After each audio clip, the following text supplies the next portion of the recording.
साथियों, आज की ये पूरी घटना शुरू होती है प्रयागराज के गोविंद कॉलोनी से, जहां के रहने वाले विक्रांत सिंह एक संविदा कर्मी थे। विक्रांत सिंह की शादी आज से 10 साल पहले हो चुकी थी, लेकिन शादी के इन 10 सालों बाद इनका एक ऐसी लड़की के साथ अफेयर शुरू हो गया जो अपनी कमर में बंदूक ताने घूमती थी, लग्जरी लाइफस्टाइल जीती थी, देश विदेश के दौरे करती थी और उसकी इसी लाइफस्टाइल की वजह से लोग उसे बंदूक वाली राखी के नाम से जानते थे। खबरों की माने तो उत्तर प्रदेश जिला बागपत तहसील बड़ौद का एक गाँव पड़ता है राजपुर खानपुर। इस गाँव में एक छोटा सा घर है जो काफी ज्यादा पुराना हो चुका है और दीवारों पर समय की मार साफ दिखाई देती है। ये वही घर है जिसमें राखी कश्यप का जन्म हुआ था और राखी का परिवार बिल्कुल सामान्य था। अब राखी के जन्म के बाद धीरे धीरे समय बढ़ता चला गया, राखी बड़ी हो गई और फिर साल 2018 और 19 के बीच परिवार वालों ने राखी की शादी मेरठ के गांव में कर दी। शादी के बाद राखी की जिंदगी बहुत बढ़िया तरीके से चल रही थी। नई नई शादी थी, नए नए रिश्ते थे, लेकिन कुछ ही समय बाद राखी के ससुराल में छोटी मोटी बातों को लेकर तकरार शुरू हो गई और आखिरकार इन छोटे मोटे झगड़ों ने सब कुछ बदल कर रख दिया।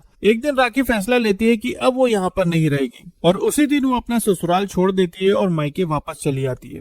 फिर से राखी अपने गांव के इस घर में रहने लगती है। समय बीतता है। फिर कुछ समय बाद राखी की मुलाकात एक लड़के से होती है। मुलाकात बातचीत से शुरू हुई थी, लेकिन जल्द ही ये प्यार में बदल जाती है। आखिरकार दोनों एक दिन शादी करने का फैसला कर लेते हैं। अब इस मामले में परिवार वालों ने भी इस रिश्ते का कोई विरोध नहीं किया और राखी की अब दूसरी शादी हो गई। लेकिन यहाँ पर भी वही हुआ जो राखी की पहली शादी में हुआ था। फिर से वही लड़ाई झगड़े और आखिरकार राखी की ये शादी भी टूट जाती है। अब जैसे ही ये दूसरी शादी टूटती है, राखी वापस अपने गांव जाती है, लेकिन इस बार राखी का परिवार उससे बेहद ज्यादा नाराज था। उस पर सवाल उठने लगते हैं, लोग ताने देने लगते हैं, जिसके बाद राखी अपना घर छोड़ने का फैसला कर लेती है और पहुंच जाती है शहर, जहां से राखी की जिंदगी का दूसरा अध्याय शुरू होता है। शहर पहुंचकर वो नौकरी की तलाश में इधर उधर भटकती रहती है, जिसकी वजह से उसे नए नए लोग मिलते हैं, नए नए कॉन्टेक्ट बनते हैं और फिर कुछ ही समय बाद उसकी जान पहचान प्रभावशाली लोगों के साथ हो जाती है।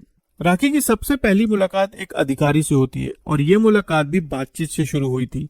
धीरे धीरे अधिकारी और राखी के बीच नजदीकियां बढ़ने लगती है, लेकिन वो अधिकारी शादीशुदा था और जल्द ही ये बात अधिकारी की पत्नी को पता चल जाती है। अब जैसे ही उनकी पत्नी को इस बारे में पता चलता है, वो हंगामा खड़ा कर देती है। लड़ाई झगड़े होने लगते हैं और कुछ ही समय के अंदर आसपास के लोग भी इकट्ठा हो जाते हैं। अधिकारी को समझ में आ जाता है कि अगर उसे बदनामी से बचना है तो राखी से दूरी बनानी ही पड़ेगी। अब इसके बाद राखी फिर से एक बार अकेली रह जाती है और फिर इस अकेलेपन को दूर करने के लिए वो इंस्टाग्राम, फेसबुक चलाना शुरू करती है। सोशल मीडिया के जरिए उसकी नए नए लोगों से जान पहचान होती है। धीरे धीरे वो रील बनाना शुरू करती है और कुछ ही समय के अंदर वो शहर के माहौल में पूरी तरह से ढल जाती है। सोशल मीडिया के जरिए अब राखी को कई लोग जानने लगे थे और इसी बीच उसकी जिंदगी में एक और अधिकारी आता है। फिर कुछ समय बाद उसकी जान पहचान एक स्थानीय नेता से होती है और आखिर में मुलाकात होती है विक्रांत सिंह से। विक्रांत सिंह सरकारी विभाग में संविदा कर्मी था। उसकी पोस्टिंग बागपत के डोडा विभाग में थी और उस वक्त वो सिटी मिशन मैनेजर के पद पर पोस्टेड था। विक्रांत की शादी 10 साल पहले हो चुकी थी। उनकी एक बेटी भी थी और उनकी शादीशुदा जिंदगी बड़े आराम से कट रही थी। वही विक्रांत की पत्नी जल संसाधन विभाग में काम करती थी। लेकिन जब विक्रांत की मुलाकात राखी से हुई तो धीरे धीरे सब कुछ बदलने लगा। मुलाकात पहले बातचीत से शुरू हुई थी, फिर धीरे धीरे नजदीकियां बढ़ी और फिर कुछ ही समय बाद दोनों एक दूसरे के इतने करीब आ गए कि दोनों एक साथ अपना फ्यूचर प्लान करने लगे थे। लेकिन कहानी यहीं से करवट लेती है। 15 अप्रैल 2026 को सुबह विक्रांत अपने ऑफिस जाता है। दिन भर वो ऑफिस में काम करता है और शाम के वक्त घर के लिए निकल जाता है, लेकिन वो घर ही नहीं पहुंचता। अब जब काफी देर हो जाती है तो परिवार वाले विक्रांत को फोन लगाना शुरू करते हैं, लेकिन हर बार विक्रांत का फोन बंद आ रहा था। विक्रांत ने ना कोई मैसेज छोड़ा था और ना ही कॉल किया था, बस वो अचानक गायब हो गया था। अब जब विक्रांत घर नहीं पहुंचा तो परिवार वालों ने उसकी तलाश शुरू कर दी। दिन बीतते गए और आखिरकार 22 अप्रैल 2026 को उनकी पत्नी प्राची सिंह थाने पहुंचती है। उस वक्त वो बहुत ज्यादा परेशान थी, घबराई हुई थी। वो पुलिस वालों को बताती है कि उनके पति कई दिनों से लापता है और उनका कुछ भी पता नहीं चल रहा। अब इसी दौरान पुलिस वाले पूछते हैं कि क्या आपको किसी पर शक है। तब उस वक्त विक्रांत सिंह की पत्नी राखी कश्यप का नाम लेती है। उन्हें शक था कि उनके गायब होने के पीछे शायद राखी कश्यप का हाथ हो सकता है। अब जैसे ही राखी का नाम सामने आता है, पुलिस तुरंत हरकत में आती है और अगले दिन राखी कश्यप को हिरासत में ले लिया जाता है। हिरासत में लेने के बाद उससे पूछताछ शुरू होती है, लेकिन फिर वो अलग अलग कहानियां बताने लगती है। कहती है कि दोनों एक दूसरे से प्यार करते हैं, शादी करना चाहते हैं, लेकिन विक्रांत अचानक लापता हो गया, उसका कुछ भी पता नहीं चल रहा। घंटों तक राखी से पूछताछ होती है, लेकिन जब राखी के पास से कोई जानकारी नहीं मिलती तो पुलिस उसे छोड़ देती है। अब एक तरफ पुलिस लगातार विक्रांत सिंह की तलाश कर रही थी, दूसरी तरफ उनकी पत्नी भी बहुत ज्यादा परेशान थी। लेकिन इसी बीच सहारनपुर से खबर आती है। असल में सहारनपुर की एक नहर के पानी के बीच कुछ लोगों को कुछ अजीब सा दिखाई देता है, और जब वे वहां पर पहुंचते हैं तो वहां पर उन्हें एक व्यक्ति का शव मिलता है।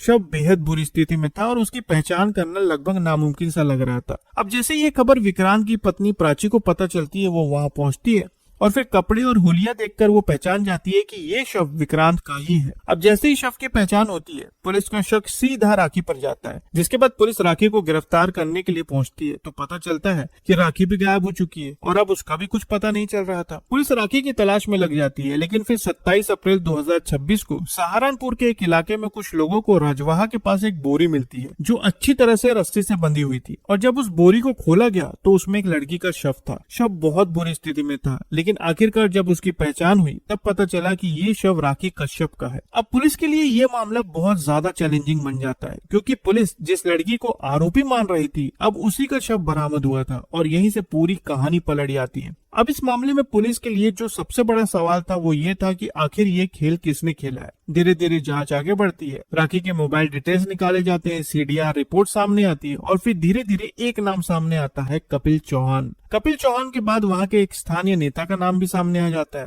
अब पुलिस इन दोनों तक पहुंचती है और यहाँ से कहानी का असली सच सामने आता है। खबरों के अनुसार ये बात सामने आती है कि 16 अप्रैल 2026 की रात को राखी के घर पर एक पार्टी चल रही थी। उस पार्टी में विक्रांत, राखी, कपिल चौहान और वहाँ के स्थानीय नेता सुधारस चौहान भी शामिल थे। कहा जा रहा है कि उस वक्त माहौल बिल्कुल सामान्य था, खाना पीना चल रहा था, हंसी मजाक हो रहा था, लेकिन फिर अचानक किसी बात को लेकर माहौल बिगड़ जाता है। खबरों के अनुसार कहा जा रहा है कि इस बीच राखी और विक्रांत के बीच किसी बात को लेकर कहासुनी हो गई और बात बहुत ज्यादा बढ़ गई।